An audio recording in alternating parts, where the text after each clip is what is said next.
What's good, guys? It's Dewan. Welcome to Red Skull Garage. Um, so I got a lot of new subscribers, and today, for probably the umpteenth million time, I'm going to tell you guys how to get started buying and selling cars for profit. So check it out.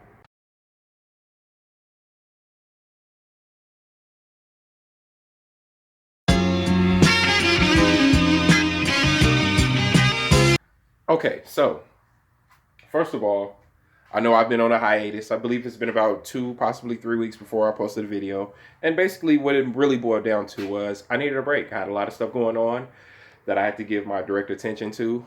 I know on my channel I have over 90 videos dedicated to teaching you directly how to buy and sell cars for profit and working on cars and other shit like that.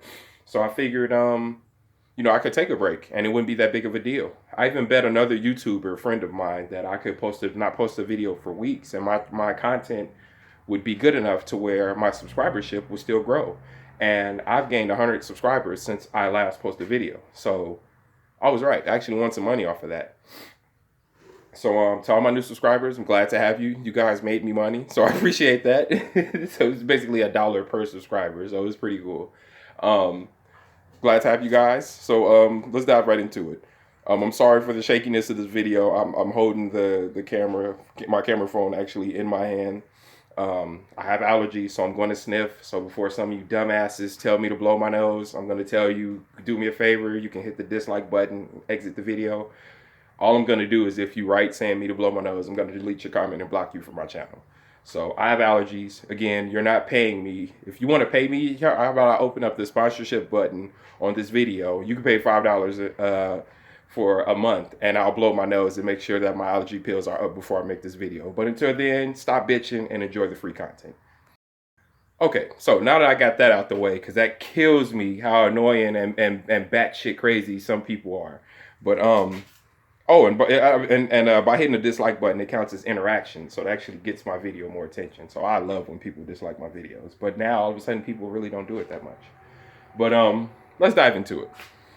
So basically, you decided that you want to make some extra money buying and selling cars for a living. So let me give the disclaimer that I always give. It is very hard in the beginning to make all your money completely from buying and selling cars to buy and sell cars for a living. Initially, I tell everybody that emails me, all my friends that want to do this, I tell them, keep your job. Keep your job is the first one. Number two, don't spend money you don't have. So if you know you can't afford to lose your ass on $1,000, don't spend $1,000. Save your money. Do not get a loan. Also would be one, because whether you succeed in selling that vehicle that you purchased or whether you don't, that money's due. And that eats away at your profit. That creates more overhead, and overhead is always a bad thing. You make your money when you purchase cars, not when you sell them. That is a golden rule of selling cars. The golden rule is you make your money when you purchase the vehicle, not when you sell it. So if you buy it at the right price, there's going to always be some profit. From there, you manage your profit margin. So that's how it works. Number two, outside of let's say area number two, outside of all the information I just gave you. Basically, the next piece of information I want to give you guys is you don't want to sell every type of car. So what I'm saying is, what's a car you like? If you're into Mustangs, then 9 times out of 10, you should just try to focus on selling Mustangs. If you're into pickup trucks, focus on selling pickup trucks. Do not try to do like what you see on YouTube videos or on TV, how guys and women are selling multiple different types of cars. That is very difficult to do. If you notice on the internet, a lot of places outside of big corporate dealerships sell one type of car. Or one brand of cars. Think about it. You go to a Chevy dealership, you usually can buy all Chevys. You go to a Ford dealership, you can usually buy all Fords. So look at it. Even the big places are doing that. They're sticking to one brand. So you should follow the model of the bigger companies. Stick to the model that you know. If there's a formula that works, you guys, just use it. Don't worry about what other people are doing. Don't worry about what I'm doing. You want to find you a niche and a brand or a specific model that you have no problem diving 110% into and learning. You're going to learn the ins and outs of these cars. So like for me, I have a Wrangler right here. I've took my time. I've owned this car for a while. You know what I mean? And I've taken my time to learn the ins and outs. I've never had a Wrangler before, so this is new to me. Whereas my Firebird over there, not Firebird, my Trans Am over there, I've had plenty of these Trans Ams, Firebirds, and Camaros from the F body platform are all the same. So I don't have to learn. I know everything about those because I've sold a million of them and owned a few. You know what I mean? So that's the area you want to go. You want to find one thing, one brand, one niche, and you want to stay inside of it. That's what you want to do. Stick to that.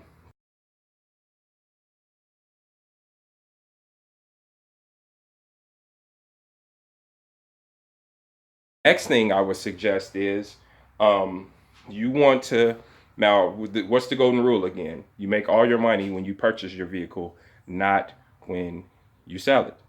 So, with that being said, what you want to do after you've saved your money, you didn't get a loan, um, you've you saved your money, you didn't get a loan, you've brought yourself to a niche, you figured out what type of brand, make and model that, or make or model that you want to sell.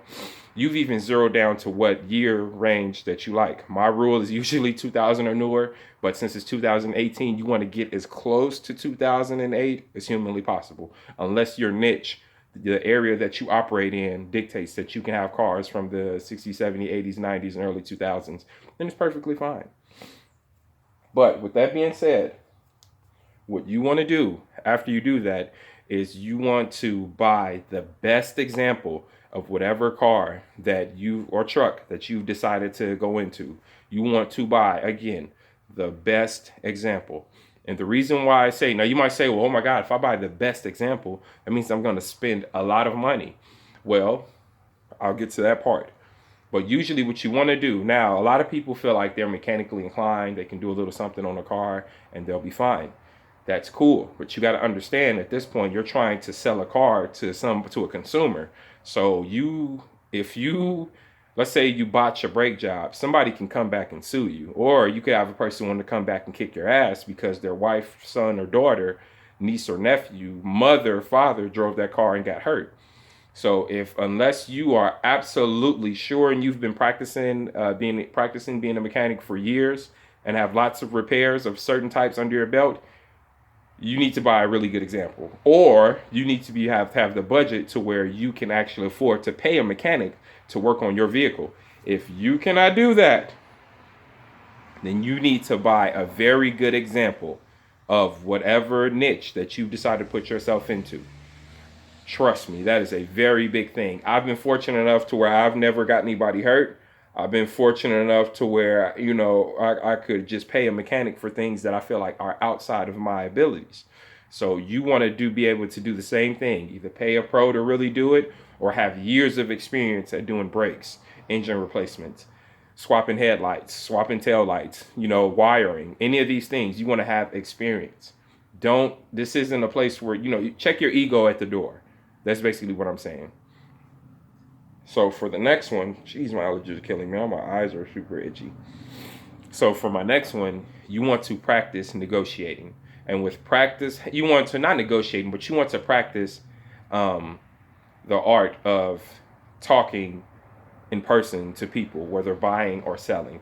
This is why I always say stay away from the auctions if you're a noob. If you are new to this, you don't need, stay out, stop, don't fall for the draw of all these auction houses and auction sites.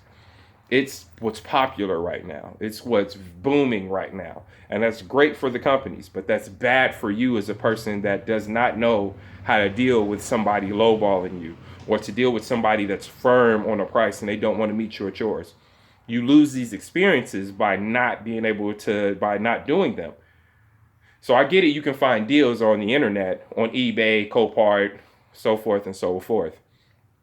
But if you don't have the skill on how to buy them, or especially sell them to a person who won't come to your price, then that car is going to sit in your driveway. Congratulations, you just blew $1,000 that you either borrowed or invested out of your own pocket. Good for you, because you followed what's popular right now instead of doing what's right and learning and taking your time. Eventually, you'll be able to buy 1,000,000 cars off Copart because you'll have the profit and skill to sell these cars. So until then, Don't worry about Copart. Don't worry about Manheim. Don't worry about going to your dealer friend and using their license. You don't need to worry about none of that. You need to practice on Craigslist or Facebook Marketplace. So that's going to be my next hint.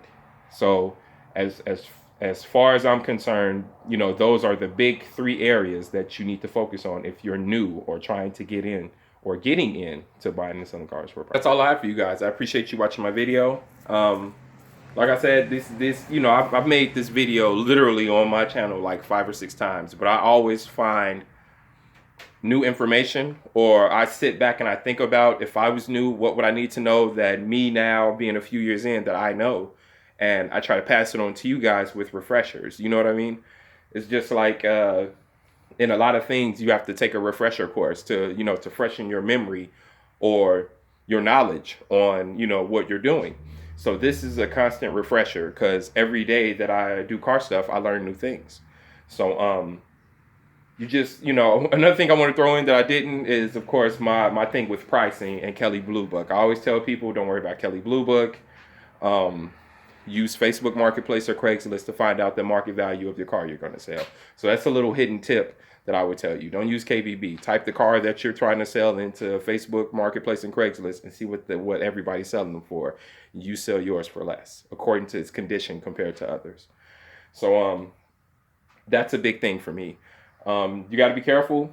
You know what I mean? And then just be careful who you listen to. I actually found out that somebody that I thought was who I listened to in the beginning when I first started, actually caught a subliminal jab from that person. If you don't know what a subliminal jab is, the person said something that was aimed at me. And I was like, oh my God, wow, really? You're going to take a jab at me? But I mean, it happens. That's how, you know, if you shake somebody, you know what I'm saying? If you shake somebody, or if they feel like you catching up with them, or just jealous, I guess, they do shit like that. But I'll tell you this, you guys, any YouTuber that you listen to, that when they sell cars, because this is what I'm doing.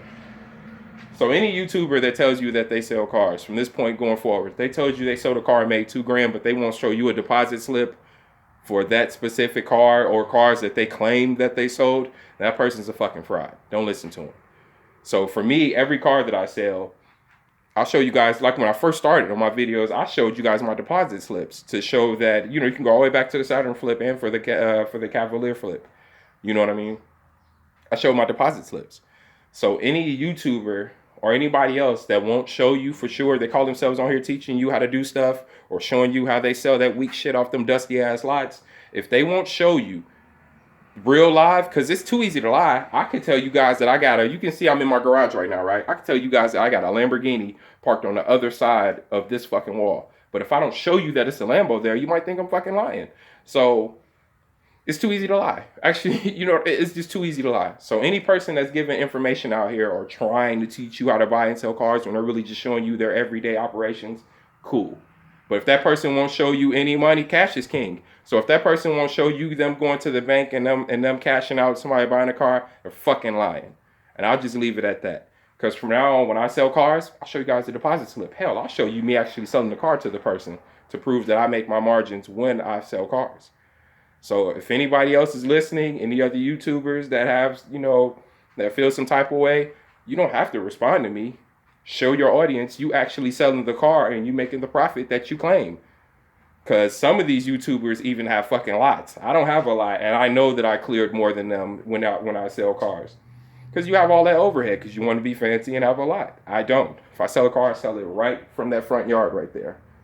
So that's why I always encourage you guys. You don't need a fucking lot. Screw a lot. You don't have to get a lot to sell cars. You know what I mean? A lot is too much overhead. It's, you know, a lot of people don't even like buying from lots. They'll buy from warehouses or boutiques or internet sites because they don't trust salesmen. Your driveway, it makes you look like less of a salesman and a guy that's just trying to sell their fucking car. So I apologize if I got upset. I don't hate on anybody, nor do I make comments about anybody else's channel. But that shit was like super funny when I saw that. But appreciate you guys watching my video. Like and subscribe, comment below. All new subscribers, glad to have you guys. Old subscribers, sorry, I just needed the break, just like I said. Still extremely backed up on emails because I didn't answer emails while I was on my little sabbatical. But I'll get on them. Don't worry. One thing for my international subscribers, guys, I have no freaking clue how shipping out of the country works. You guys ask me all the time. I kind of keep saying these videos, I don't know. So if you're in Somalia, if you're in Greece, if you're in Italy, I don't know how to get cars from America to you. I don't know how to get cars from South America to your home countries. You have to call Copart or all these other companies to figure that out, or you have to contact a professional in your country to figure that out. But in the meantime, like and subscribe, comment below, and do us both a favor. Tell these other YouTubers to prove it, show y'all the money. But in the meantime, you go and make some money. Peace.